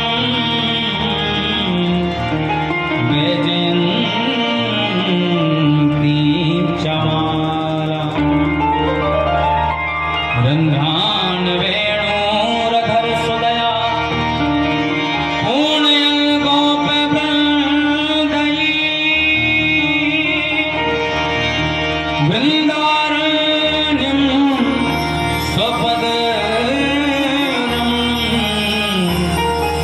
प्रापिसद गीतकी वरहापीडं नटवरवपु कर्णयो कर्णकारं विप्रदवास कनक कपिसं वैजयन्ती चमाला। चेले वर्णन करते हुए सुखदेव जी महाराज को सुना रहे हैं कि वो भगवान कैसे हैं। वरहापीडं नटवरवपु कर्णयो कर्णकारं, वो भगवान इतने सुंदर हैं जिसका हम वर्णन कर रहे हैं कि 3 जगह से टेढ़े हैं, क्योंकि श्री कृष्ण 3 जगह से टेढ़े ना खड़े हुए हैं और उनके अधर पर मुरली है और वो इतनी, उनके गले में वैजयंती माला है, सिर पर बड़ा ही अच्छा मुकुट सुशोभित हो रहा है और बड़े ही सुंदर छवि में भगवान दर्शन दे रहे हैं। और वो भगवान अपनी सुमधुर बांसुरी का इतना वादन कर रहे हैं कि तीनों लोग उनकी बांसुरी को सुनकर मोह हो जाता है। ऐसे हमारे वो भगवान हैं। तब तो सुखदेव जी महाराज ने सुना कि बताओ इतने सुंदर भगवान कहीं हो सकते हैं, जो काले हैं सांवले हैं लेकिन सुंदर इतने हैं, ये कैसे हो सकता है?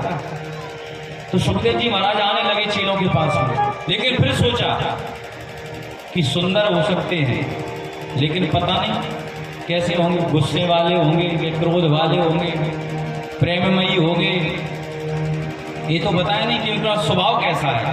सिर्फ स्वरूप बताया कि स्वरूप ऐसा है उनका, स्वभाव नहीं बताया। तब दूसरे श्लोक में वर्णन किया चेलों ने, अहो बकीयम स्तन कालकूटम जिघांसया पायदभ्यसान् लेभे गतिम दातृचिता तत्योन्नम कंबादयालुम शरणं भजे।